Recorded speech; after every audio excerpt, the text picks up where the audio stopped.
करगिल के शहीदों की जागीर नहीं देंगे तो दे देंगे, कश्मीर नहीं देंगे। मीर तो क्या उसकी तस्वीर नहीं देंगे। भाषण सुना है, मैं बहुत भाषण नहीं सुनाऊंगा, बस 4-5 मिनट आपसे बातचीत करूंगा। लेकिन मैं इन तमाम कारगिल के योद्धाओं की तरफ से 4 पंक्तियां पढ़ना चाहता हूं, क्योंकि सांसद बाद में हूं, पहले शायर हूं, तो वो फर्ज जरूर अदा करना चाहता हूं। ये कारगिल विजय दिवस इमरान प्रतापगढ़ी माइक पर मौजूद मेरे सामने शेखावाटी के तमाम शूरवीर परिवारों के लोग, कैप्टन अयूब साहब की सरजमीन, परमवीर पीरू सिंह जी की सरजमीन, मैं उस सरजमीन पे खड़ा होकर ये 4 पंक्तियां पढ़ता हूं।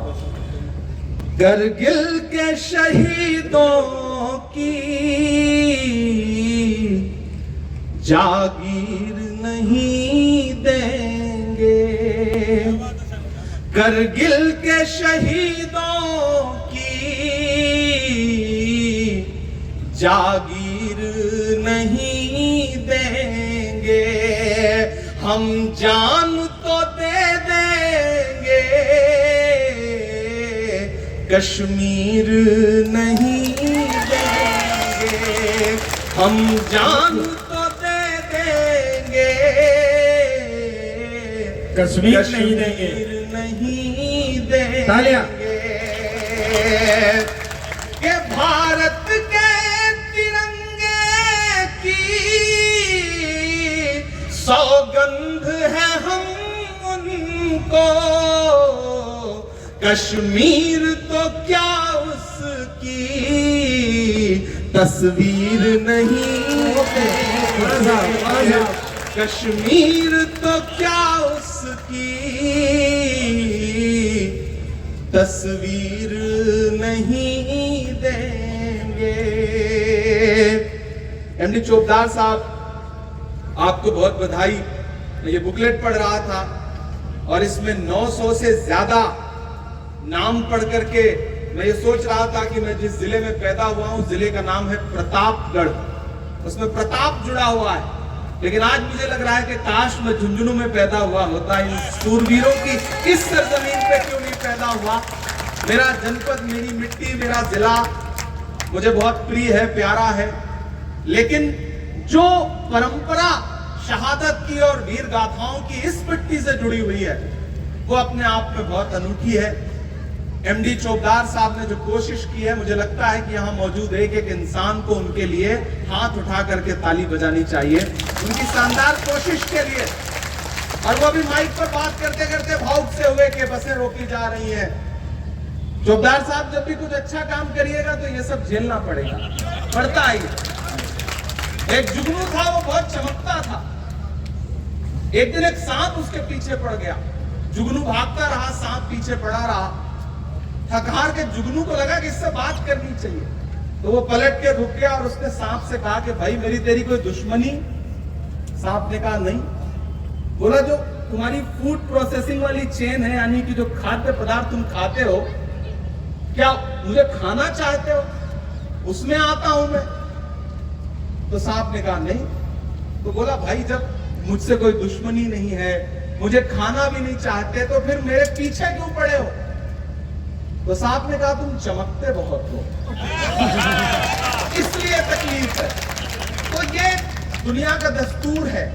लेकिन मुनव्वर साहब ने कहा है कि नए कमरों में अब चीजें पुरानी कौन रखता है, परिंदों के लिए शहरों में पानी कौन रखता है, और वो तो हम हैं जो बचाई है विरासत, वरना सलीके से बुजुर्गों की निशानी कौन रखता है। इस कोशिश के लिए आपको सलाम करता हूं, सैल्यूट करता हूं। जब मैंने कायम खानी समाज के बारे में, बिरादरी के बारे में और उनकी कुर्बानियों के बारे में, उनकी बहादुरी के बारे में सुना, तो मैं पिछले 1.5 वर्ष से इनसे कह रहा हूं, 1.5 साल से इनसे कह रहा हूं कि एक कार्यक्रम दिल्ली में करते हैं, जिसमें शेखावाटी के तमाम जो बड़े शहीदों के परिवार हैं उनको बुलाते हैं, वीरांगनाओं को बुलाते हैं, और दिल्ली की मीडिया को, दिल्ली के लुटियन के गलियारों को ये बताते हैं कि देखिए कौन हिंदू कौन मुसलमान, जब गोली उधर से दुश्मनों की तरफ से चलती है तो ये थोड़ी पहचानती है कि कैप्टन अयूब को लगेगी, कैप्टन टीपू सुल्तान को लगेगी, या मूलचंद को लगेगी, या अजीत सिंह जी को लगेगी। गोली तो बस ये पहचानती है कि वो भारत के किसी बेटे को लगेगी। इसे बांटा किसने? कौन लोग हैं जो ये बंटवारा कर रहे हैं, और ये बंटवारा रुकेगा कैसे? उसके लिए हम सबको कोशिशें करनी पड़ेंगी। नफरत के जो सौदागर हैं वो अपनी दुकानें सजाए बैठे हैं, लेकिन हमें यह मानना पड़ेगा कि कहीं ना कहीं थोड़ी सी चूक हमसे हुई है कि हम मोहब्बत की दुकानें सजा करके देर से निकले, हमें पहले निकलना चाहिए था। अभी जब कारगिल के नायक खड़े होकर के ये बता रहे थे कि हम अल्लाह अकबर का नारा लगवा रहे थे, हमने आगे बढ़ के दुश्मनों से कहा कि सरेंडर तुम्हें करना पड़ेगा, तब इन्होंने बिल्कुल ये नहीं सोचा होगा कि मेरे पीछे जो मेरी फौज है उसमें कौन हिंदू है कौन मुसलमान है। मेरे भाई, मैं बहुत युवा हूं और चूंकि साहित्य की दुनिया से निकल करके सियासत की दुनिया में पहुंचा हूं, तो मैंने अपने अंदर की संवेदनशीलता को अभी भी बचा के रखा हुआ है। मैं वादा करता हूं कि ऐसा कोई मौका जरूर आएगा जल्द ही। मैं देश की पार्लियामेंट में आज जो नाम मैंने यहां पढ़े हैं, ये नाम मैं बहुत जल्द देश की पार्लियामेंट में भी पढ़ूंगा, ये मेरा वादा है। ये शेखावाटी से मेरा वादा है, और शायद इससे बड़ा सम्मान हम अपने शहीदों को, अपने योद्धाओं को कुछ दे भी नहीं सकते। ये किसी और चीज के भूखे नहीं है। इन्हें इज्जत दीजिए, इन्हें मोहब्बत दीजिए, इन्हें सम्मान दीजिए, और जो सपनों का भारत इन्होंने सोचा था, अपने सीनों पे गोलियां खाते वक्त इन्होंने ये कभी थोड़ी सोचा होगा कि इतना बंटवारा हो जाए कि कौन हिंदू कौन मुसलमान। आज मैं सुबह जब एक पार्लियामेंट से निकला तो मीडिया के साथ ही खड़े थे, उन्होंने कहा इमरान साहब रुकिए, ये जो नेम प्लेट का विवाद है इस पे आप क्या बोलेंगे? मैंने कहा कुछ चीजें ऐसी होती हैं जिन पे बोलने से पहले खींच होती है कि इस पे क्या बोले। मुझे तो कभी कभी सरकारों से कहना है कि आप फल के ठेलों पे नाम लिखवा दोगे तो मुझे ये बताओ कि ये कैसे जांचोगे कि ये फल जहां से निकल के आया है, इसका पौधा किसने रोपा था, इसमें पानी किसने दिया था, इसका फल तोड़ करके मार्केट तक कौन ले आया था? ये कैसे जस्टिफाई करोगे? कैसे, कौन सा मैकेनिज्म डेवलप करोगे? और फलों पर, ढाबों पर, होटलों पर तो नाम लिखवा दोगे, बताओ क्या खून की बोतलों पर भी नाम लिखवा पाओगे जो ब्लड बैंक में रखे रहते हैं? क्या किसी मरीज जिसकी जान जा रही होगी, उसे खून के कतरों की जरूरत होगी, तो ये पूछेगा कि इस बोतल में मुसलमान का खून है कि हिंदू का खून है? और क्या खून का रंग कभी ये बता सकता है कि मैं किसी मुसलमान के शरीर से निकला हूं या हिंदू के या सिख के या ईसाई के? मुझे बताओ शेखावाटी वालों कि कोरोना के दौरान जब हमारी उखड़ती हुई सांसें ऑक्सीजन का सिलेंडर मांग रही थी, तो ऑक्सीजन का सिलेंडर ले करके अपनी सांसों में लगाने से पहले हमने उससे पूछा था कि ये जो बोतल है, इसे सिलेंडर ढो के जो लाया है वो हिंदू है या मुसलमान है? ये जिस फैक्ट्री में बनी है वो हिंदू या मुसलमान की फैक्ट्री है? हमने कभी ऐसा सोचा था? कोरोना के दौरान आपने देखा होगा कि न जाने कितनी लाशें थी जिन्हें अंतिम संस्कार करने वाले लोग नहीं मौजूद थे। उस समय समाज के कुछ ऐसे बहादुर योद्धा, मैं जिनको मानता हूं, जिनको सैल्यूट करता हूं, जो हर शहर में आगे निकल के आते थे, अर्थी को कंधा देते थे, चिता सजाते थे, अग्नि देते थे। मुझे तो सरकारों से पूछना है कि कैसे पता करोगे कि वो कंधा देने वाले लोग कौन थे? क्या उनका भी नाम प्लेट लगवाओगे? क्या चिता की लकड़ियां सजाते हुए उन लोगों से पूछोगे कि तुम किस मजहब के हो, किस धर्म के हो? बंद करो ये बंटवारा। देश ऊब चुका है इस बंटवारे से। देश मोहब्बत चाहता है, प्यार से रहना चाहता है। आज एक तरफ दरगाह के सज्जादा नशीन बैठे हैं और एक तरफ महाराज बैठे हैं। आए कोई बताए देख करके कि इनमें कोई अलगाव है, कोई दुराव है? मैं इलाहाबाद विश्वविद्यालय का पढ़ा हूं। गंगा और यमुना, दो नदियां, पवित्र नदियां वहां आती हैं, दोनों मिलती हैं तो अदृश्य सरस्वती उपजती हैं। संगम होता है वहां पर, वहां नदियों का संगम होता है। लेकिन अगर आज यहां कोई आए, मीडिया का साथी, सरकार का साथी, तो वो देखे कि इलाहाबाद में तो नदियों का संगम होता है, लेकिन झुंझुनू की सरजमीन पर आज देशभक्त लोगों का संगम हो रहा है, योद्धाओं का संगम हो रहा है, तहजीबों का संगम हो रहा है, संस्कृतियों का संगम हो रहा है, अलग अलग धर्मों का संगम हो रहा है। किसी ने अपने सर पे टोपी लगा रखी है, किसी के चेहरे पे दाढ़ी है। यहाँ बैठी हुई माएं बहनें जो वीरांगनाएं हैं, सबके सरों पे दुपट्टे हैं। अंदाजा लगाना मुश्किल है कि कौन सा घूंघट मुसलमान का है, कौन सा पल्लू हिंदू का है। कैसे बांट पाओगे आप इस समाज को? बंद करो ये कोशिशें। मैं सांसद हूं, कभी कभी बड़ा कड़वा हो जाता हूं। तो फैल चतुर्वेदी का एक शेर है कि सियासत का नशा सिमतों के जादू तोड़ देती है, हवा उड़ते हुए पंछी के बाजू तोड़ देती है। सियासी भेड़ियों थोड़ी बहुत गैरत जरूरी है, तवायफ तक किसी मौके पे घुंघरू तोड़ देती है। ये बंद होना चाहिए, ये खेल बंद होना चाहिए। और इसके लिए मैं अपने उन तमाम योद्धाओं को भी पुकारूंगा कि आप वो लोग हैं कि आपकी आवाज पर खामोशी छा जाती है। आज जब अजीत साहब खड़े होकर के जय हिंद कह रहे थे तो ऐसा लग रहा था कि इस शरीर का रोया रोया उसमें डूबा हुआ है। आपकी भूमिकाएं बहुत बड़ी हैं। जो समाज को बांटना चाहते हैं उनके खिलाफ आप खड़े होइए, क्योंकि आप भारत माता के सबसे सच्चे और असली बेटे हैं। आप खड़े होइए, हम सब आपके पीछे खड़े हैं।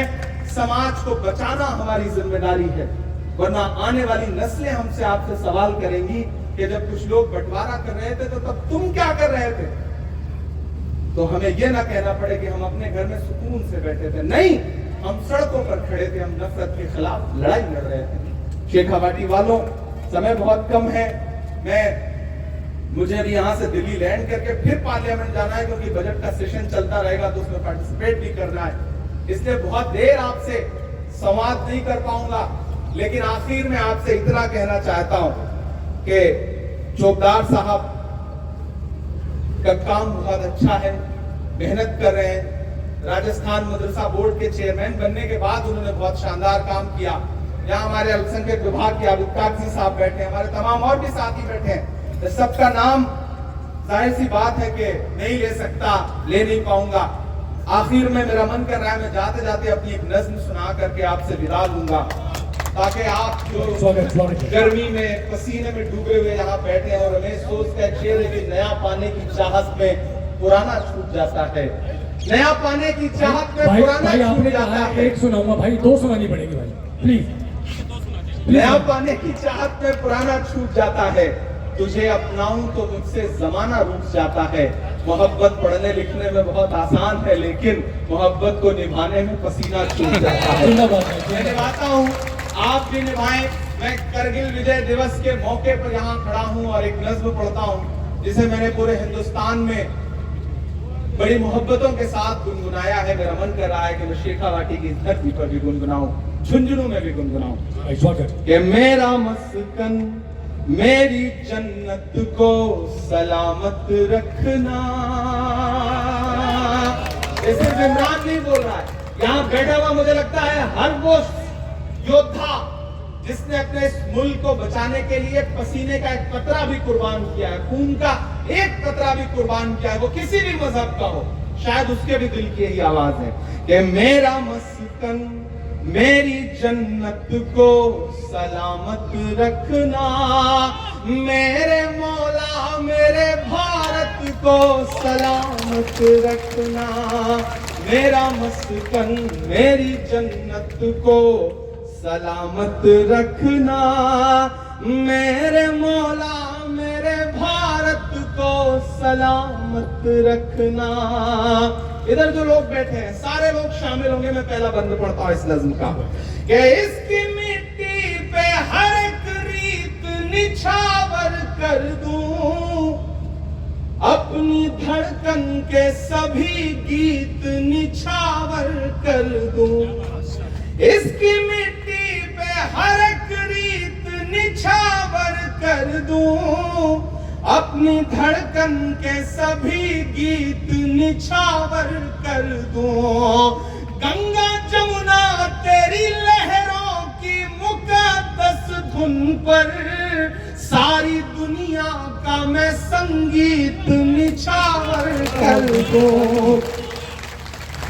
इस वतन से मेरी निस्बत को सलामत रखना, मेरे मौला मेरे भारत को सलामत रखना, मेरा मस्कन मेरी जन्नत को सलामत रखना।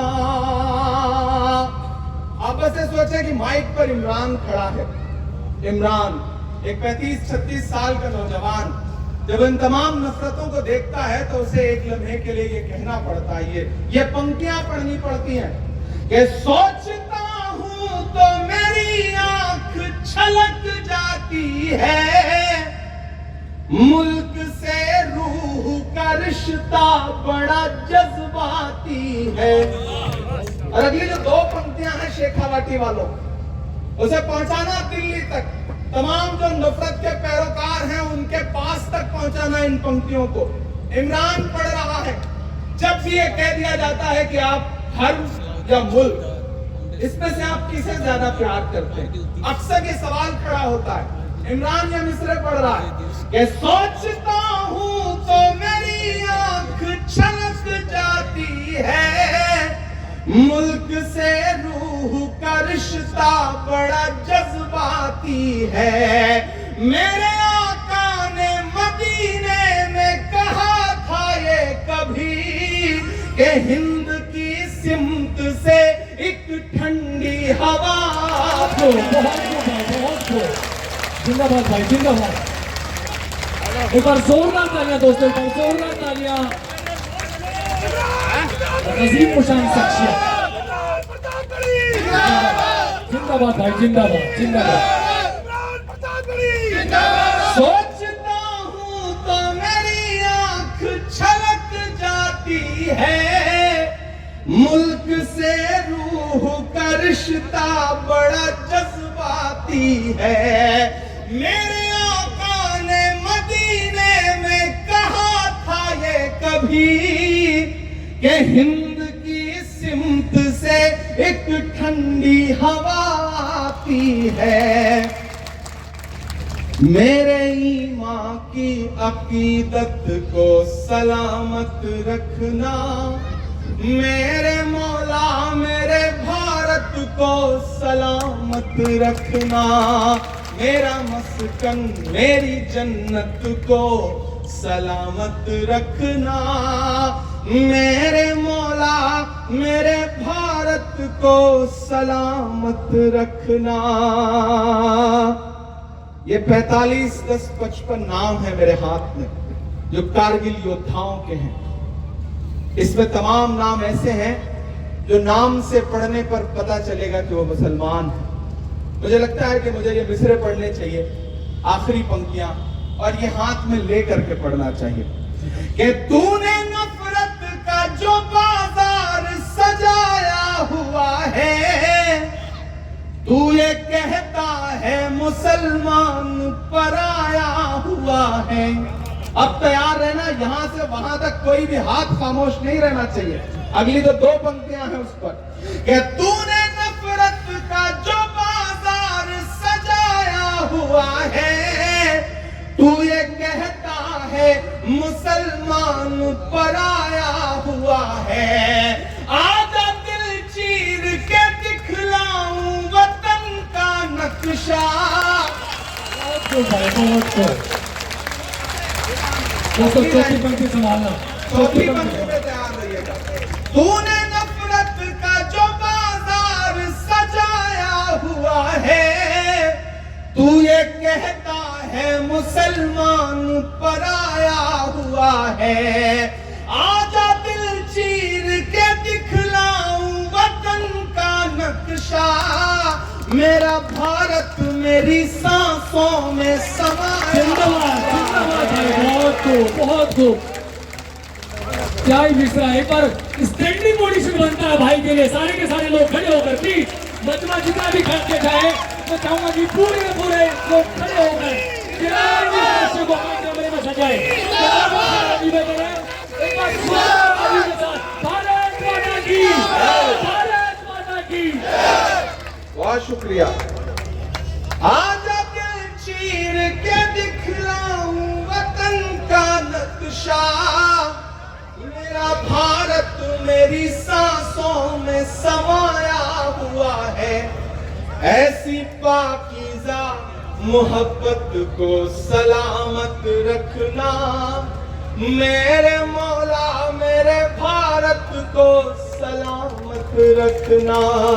मेरा मस्कन मेरी जन्नत को सलामत रखना मेरे मौला, मेरे भारत को सलामत रखना।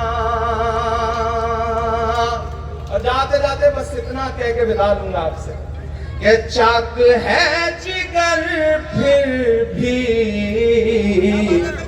आए हैं रफू करके, जाएंगे हकीकत से तुमको रूबरू करके। प्यार की बड़ी इससे और मिसाल क्या होगी। हम नमाज पढ़ते हैं गंगा में वजू करके। हम नमाज पढ़ते हैं गंगा में वजू करके।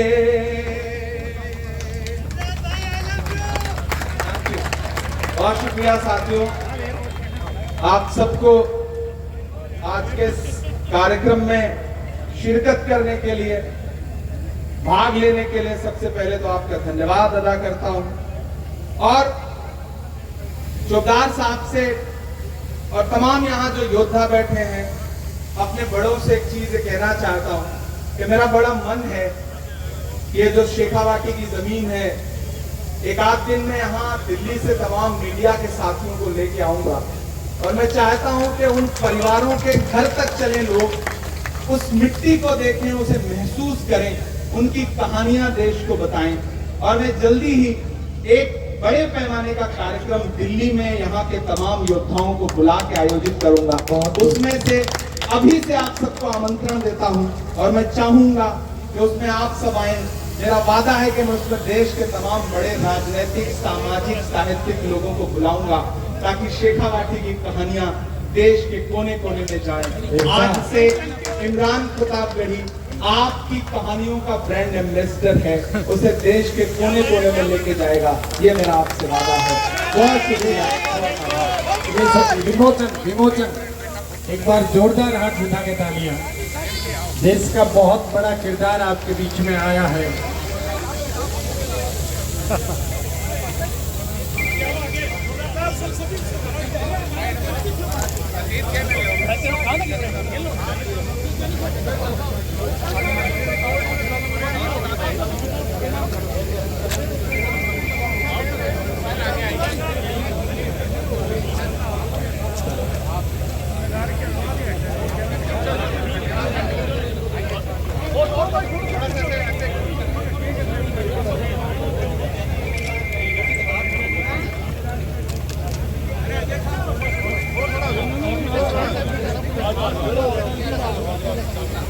तो मैं गुजारिश करता चलूं कप्तान लियाकत खां, सूबेदार यूनुस खां और इंशाअल्लाह सदीक खां जी आप आए और समाज की आपकी लिखी हुई वो किताब जो है, वो किताब आप राज्यसभा सांसद जनाब इमरान प्रतापगढ़ी साहब को भेंट करें। साजिद भाई से भी गुजारिश है प्लीज, ये मंच के सामने प्लीज आप लोग जितने भी हैं, मैं गुजारिश करता हूँ आप थोड़ा सा साइड में हो जाए, थोड़ा सा साइड में हो जाए।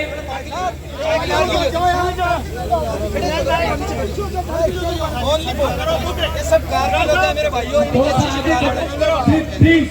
ये शेखावाटी के उन वीर सपूतों की सूची जिसके अंदर शेखावाटी ने पूरे देश को सबसे ज्यादा शहीद दिए हैं। इन शहीदों पर डॉक्टर सलाउद्दीन चौकीदार फाउंडेशन के सौजन्य से एक किताब लिखी गई है और उसी किताब का विमोचन भाई इमरान प्रतापगढ़ी साहब द्वारा एक बार जोरदार तालियों के साथ, एक बार जोरदार तालियों के साथ।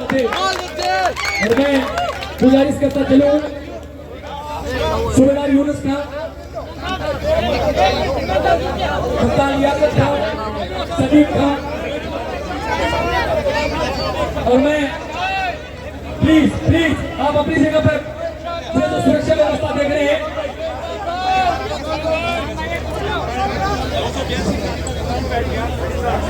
जी शुक्रिया भाई, बहुत बहुत शुक्रिया भाई।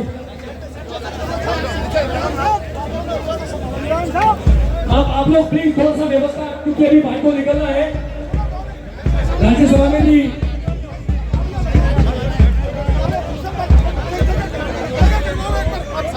भाई एक मिनट, समाज की एक किताब है जो आपको भेंट कर रहे हैं, सुबेदार यूनुस हाजी। जी भाई बहुत बहुत शुक्रिया।